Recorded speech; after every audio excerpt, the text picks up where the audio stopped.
What sounds to some like a conspiracy theory, to others a regrettable necessity, and to others still a no-brainer? I'm not really great at riddles, but the answer is vaccine mandates. So what would Hayek say? I'm Scott Nelson with the Austrian Economic Center and Hayek Institute in Vienna, Austria, and this week we're going to take a look at what Hayek has to say about vaccine mandates.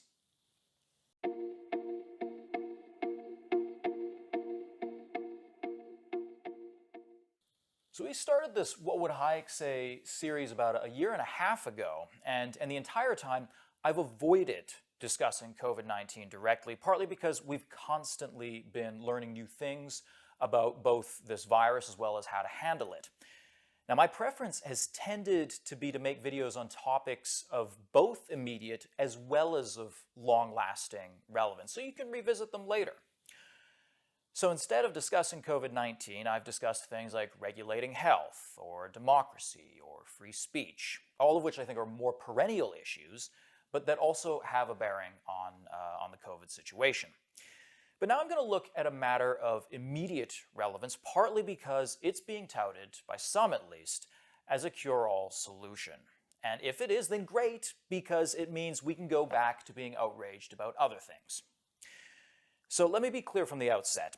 Given how much we know, or rather, how little we know, it's probably safer to be vaccinated than not. But that being said, there's a great deal of room for skepticism about a vaccine mandate, as well as the way the entire matter has been debated thus far. So with that out of the way, let's get started. Now, Austria, where we are right now, has actually been at the forefront when it comes to the vaccine mandate issue. As of February the 1st, the vaccine has been made mandatory all over Austria, and from mid-March on, unvaccinated people will face police checks and fines of up to 3,600 euros. Austria's mandate was preceded by a lockdown of some 2 million of its own unvaccinated citizens that was finally lifted on January 31st. In other parts of the world, the Canadian province of Quebec has also launched a new health tax on the unvaccinated citizens. In Italy, the unvaccinated can't work any longer, even remotely. And finally, Ursula von der Lyon, for those of you who don't know, she's the president of the European Commission. She's recently said that the EU must consider mandatory vaccination in response to the spread of the new Omicron variant. Now, this is all very interesting, given that half a year ago, the very idea of a vaccine mandate was dismissed as a conspiracy theory propagated by anti-vaxxers. So what's the deal with the vaccine mandate? Why is there so much opposition toward it? After all, a bunch of vaccines are required and mandatory in the majority of the developed world for doing basic things like attending school. And if you accept other mandatory vaccines, then why not the COVID-19 one? Furthermore, we already accept numerous restrictions on our freedoms in the name of public health, from smoking bans to seatbelts. And yet, the discussion about vaccine mandates at times seems so upside down. It's the skeptics, or the anti-vaxxers, that have to prove why they're against the mandate. But in any functioning liberal society, the burden of proof for any mandate should be on the ones imposing it. This is especially the case when that mandate implies a significant infringement of personal liberty and of people's own self-property of their body. Even the WHO stated that a mandate should be a last resort. So, is the vaccine mandate really necessary? Is it justifiable? Are there good reasons to impose this policy on the general population? These are the questions that we should be asking. So let's look at this on a series of different levels. We'll start with the philosophical level. Philosophically, insofar as individual liberty is the highest priority, a vaccine mandate is unjustifiable. But then, so are a great many restrictions. And as desirable as it may be that we live in a polity that conforms to our perfect philosophy, we don't. So what of some of the messier levels on which to evaluate vaccine mandates? Let's go legally, the legal level. Hayek was a big fan of rule of law, which is the very core of a liberal country. It's that you're ruled by laws and not by the arbitrary whims of men. And Hayek was also a very big fan of the common law tradition. So one thing you could ask is there a precedent in your country for vaccine mandates? If so, then it becomes a lot more difficult to argue against a vaccine mandate this time around.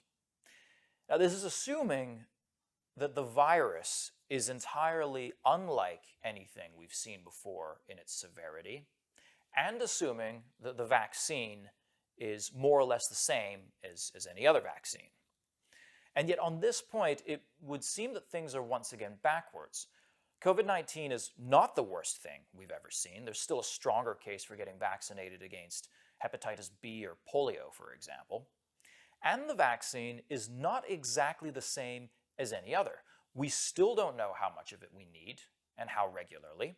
It hasn't had the years of testing that vaccines normally do. And although it has helped in keeping people out of intensive care units, it hasn't yet succeeded in doing what other vaccines do, which is to let us live a normal life. Now, what if there's no precedent for a vaccine mandate in your country? Well, you could always justify it by declaring a state of emergency. And this is what Hayek has to say about emergency powers. The basic principle of a free society that the coercive powers of government are restricted to the enforcement of universal rules of just conduct and cannot be used for the achievement of particular purposes, though essential to the normal working of such a society, may yet have to be temporarily suspended when the long-run preservation of that order is itself threatened. Though normally the individuals need be concerned only with their own concrete aims, and in pursuing them will best serve the common welfare, there may temporarily arise circumstances when the preservation of the overall order becomes the overruling common purpose, and when in consequence the spontaneous order on a local or national scale must for a time be converted into an organization. When an external enemy threatens, when rebellion or lawless violence is broken out, or a natural catastrophe requires quick action by whatever means can be secured, powers of compulsory organization, which normally nobody possesses, must be granted to somebody. Like an animal in flight from mortal danger, society may in such situations have to suspend temporarily even vital functions on which, in the long run, its existence depends if it is to escape destruction. So if your entire order risks breakdown, then yes, a state of emergency is permitted. And as Hayek notes, this could be due to an external enemy or outbreak of mass violence. On that note, it's not coincidental that we so often hear war rhetoric invoked to deal with whatever problem we feel requires mass mobilization. Climate change is only the most recent of these. Whatever the case may be, though, even if a state of emergency is justified in some cases, it must never be perpetual. So, is a state of emergency justified in the case of COVID-19? Well, here we move to the medical level. Now, here in Austria at least, mass vaccination has been touted as the solution to our present crisis. It depends how one defines the crisis. Is it intensive care units overflowing or just case numbers rising? And there seems to be the tendency to move the goalposts on this one. You might think you're fully vaccinated until it turns out that you're not. More than that, you might think that because you're fully vaccinated, you'll get a green pass that will give you access to safe spaces with other vaccinated people where you won't be able to get the virus. Until we discover that the vaccines are not as effective in dealing with transmission. This continuous moving of the goalposts allied with false promises is damaging to any political system or community. Back in March, for example, Dr. Fauci said that in order to achieve herd immunity in the US, 60 to 70% of Americans would need to acquire resistance to COVID-19, either through infection or vaccination. In recent appearances, however, his earlier estimate has gradually increased to the 80 to 85% level. And Fauci readily admits he's been moving the goalposts. In a telephone interview the next day, Dr. Fauci acknowledged that he had slowly but deliberately been moving the goalposts. He's doing so, he said, partly based on new science and partly on his gut feeling that the country is finally ready to hear what he really thinks, the Times reported. Fauci proceeded to say that we really don't know what the real number is. I think the real range is somewhere between 70 to 90%, but I'm not going to say 90%.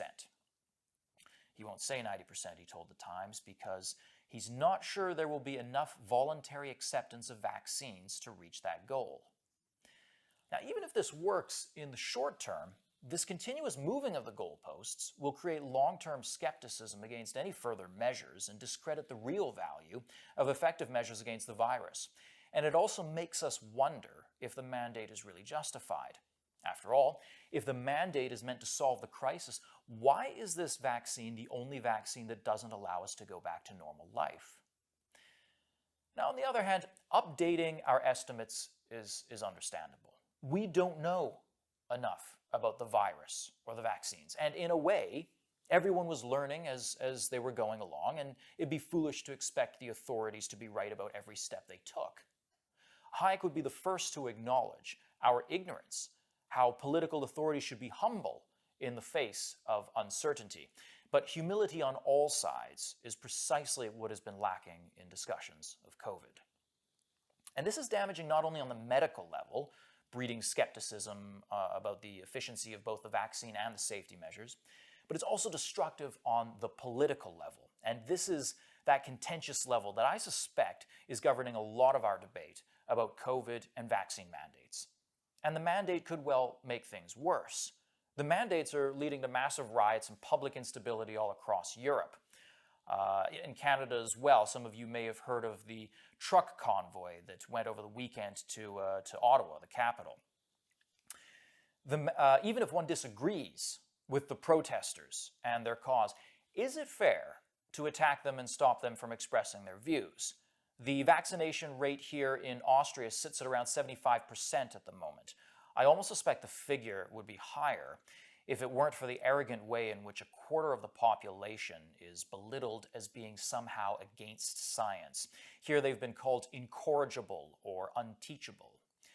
And in the US in December, White House coronavirus response coordinator Jeffrey Zients reassured the vaccinated that you've done the right thing and we will get through this, but followed this by saying that for the unvaccinated, you're looking at a winter of severe illness and death for yourselves, your families, and the hospitals you may soon overwhelm.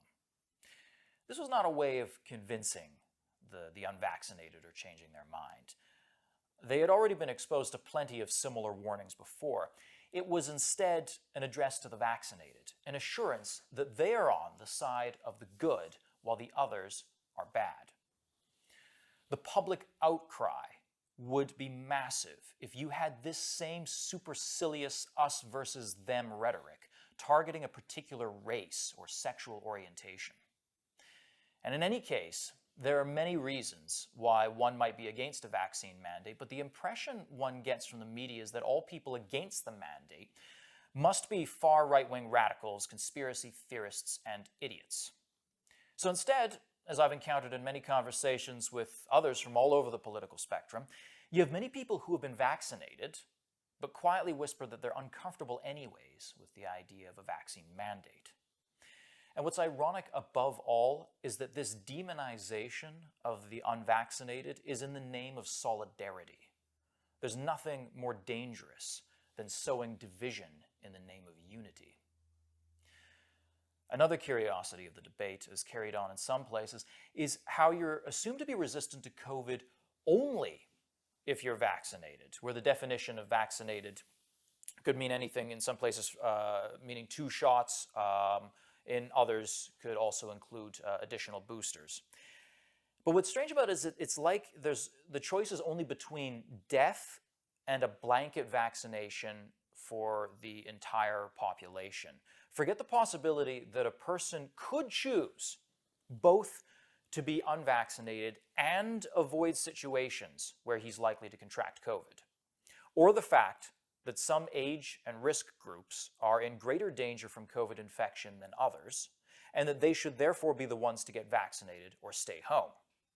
But the stranger thing is that it may come to be the case that you're considered unsafe if you've developed a natural immunity. So if you've had COVID and recovered from it. A minister in Germany a month or so ago had called the natural immunity a dirty vaccination.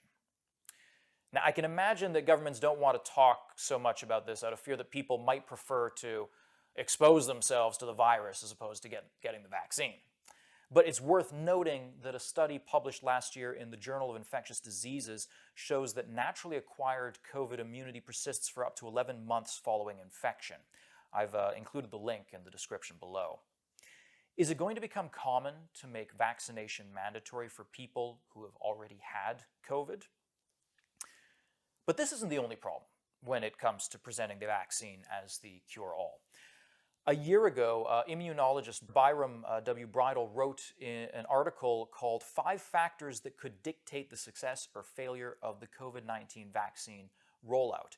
I've included a link to this article in the description as well. And note, this is already from a year ago. When it comes to the duration of immunity of COVID-19 vaccines, Bridle states that if immunity declines before herd immunity is achieved, previously vaccinated individuals will become susceptible to infection again, and the rollout could fail.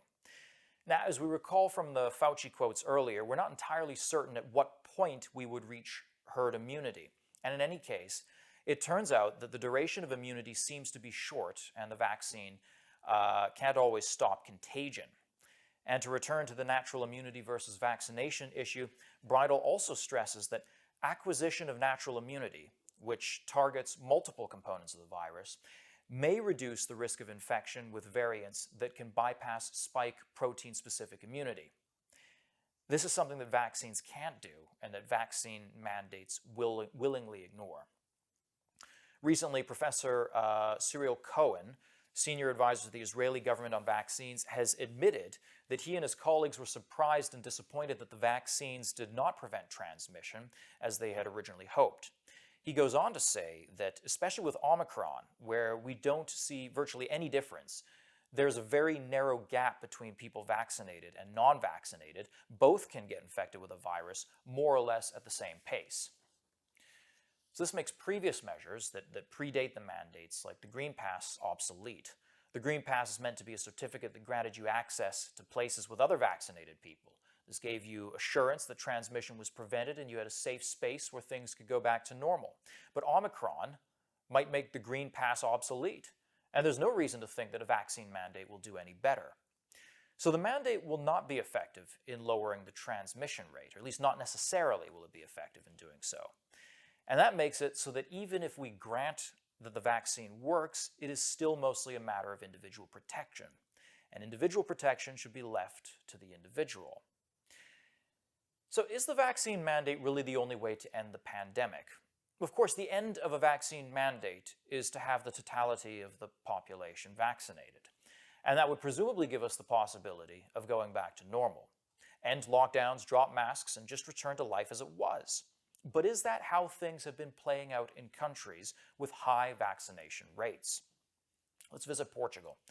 Portugal is one of the highest vaccination rates in Europe, with around 90% of the population with at least one dose of the vaccine. As we've seen before, this high vaccination rate has been very beneficial when it comes to dealing with severe cases and intensive care. But even with 90% of the population fully vaccinated, the mask is still widely obligatory. PCR tests are required for things such as going to the cinema, restaurants, clubs and bars, or sports events. Even at this high level of vaccination, people are still living as they were last year. So is it working? Well, it seems to be most effective at lowering the cases in intensive care units, which is important, both for the health system and for individuals themselves. But are there alternatives to a vaccine mandate that could still preserve individual liberty and the health system? People haven't talked a lot about Sweden lately, but its approach to the pandemic is a good example of what an alternative could be. And it was a case of some interest when COVID broke out initially. So let's just do a quick review of Sweden, because it's also closer to a Hayekian approach, relying on personal autonomy and decentralization, avoiding lockdowns and trying to keep things going as they were. From the beginning, Sweden took a different path to its European counterparts. During the pandemic, schools remained open, except for people over age 16 and universities, which were judged to function well enough remotely. Restaurants and bars as well, they remained open, although only for table service to avoid throngs gathering at the bar. But there was never really a real lockdown. Since the beginning, Anders Tegnell, the main person responsible for Sweden's COVID policy, openly talked about the inevitability of the disease passing through a large chunk of the population, and even said that containing the disease would not even be desirable, since it will surely only come back. Omicron has only confirmed this. But according to public opinion, Sweden quickly became the example of how not to handle the pandemic. Throughout the spring of 2020, Sweden's death toll per capita was higher than most other countries, and this is generally considered solid proof that the Swedish strategy failed. The Swedish experiment was judged early on as a disaster, so said Time magazine. The world's cautionary tale, so said the New York Times. Or deadly folly, so said The Guardian. Everyone judged Sweden's freedom would be costly, but things didn't end in 2020. During the second year of the pandemic, the US, France, Poland, Portugal, the Czech Republic, Hungary, Spain, Argentina, Belgium, countries that had variously shut down playgrounds, forced their children to wear face masks, closed schools, fined citizens for hanging out on the beach and guarded parks with drones, have all been hit worse than Sweden. By late 2021, more than 50 countries had a higher death rate than Sweden, and if Sweden was a part of the US, its death rate would rank number 43 of the 50 states. With a similar population to Portugal, both with about 10 million people, Portugal has had by now roughly 2.1 million infection cases and 20,000 deaths. Sweden, on the other hand, without nearly as tough measures, counts 1.7 million cases and 16,000 deaths. That's less cases and less deaths in a similar population sample, and without the major costs on the economy, education, and society that Portugal and other countries have suffered. Sweden's health minister remarked that keeping vaccinations voluntary, building trust, and helping citizens make informed decisions has proved to be successful in reaching high vaccination rates in Sweden. We'll have to see how this develops in the coming months, since their vaccination rate is just under Austria's. Will they go the same way as Austria? And what, for that matter, will the effect of Austria's vaccine mandate be? But there are other options as well. If you've got a case where ICUs are overflowing and the majority of the people there are unvaccinated, there's still ways to respect an individual's liberty, but yet also suggest that people should get vaccinated. For one, the individual can pay the costs of the additional risk. Freedom and responsibility, after all, do go together. In Greece, people over the age of 60 are required to pay a €100 fine each month that they remain unvaccinated. Singapore has unvaccinated COVID patients pay for their own medical bills, and Illinois has introduced a bill to the same effect. The flip side of these measures was put forward by commentator David Frum, who encouraged hospitals to quietly triage emergency care to serve the unvaccinated last. It's an option, though I fear that such a measure would only further widen the gap in society and discriminate against a group of people. At the end of the day, I think that Hayek would consider getting vaccinated in this instance to be a good idea. The point is that we don't know enough, and so it's a game of probabilities.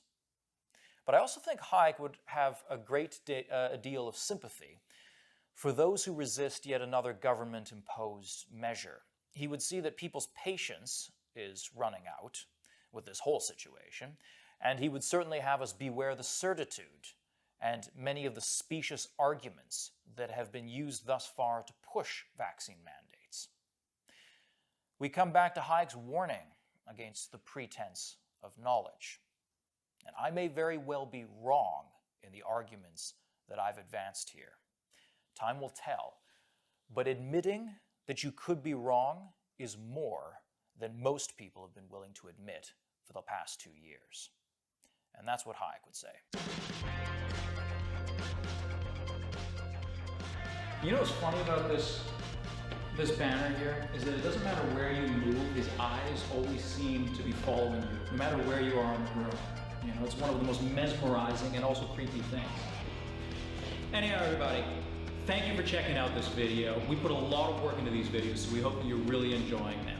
If you have been, then please feel free to suggest a topic that you'd like us to deal with in a future video. We take all sorts of suggestions, and Hayek has a lot to say about all sorts of different things. And, most important of all, don't forget to like, subscribe, and share with your friends.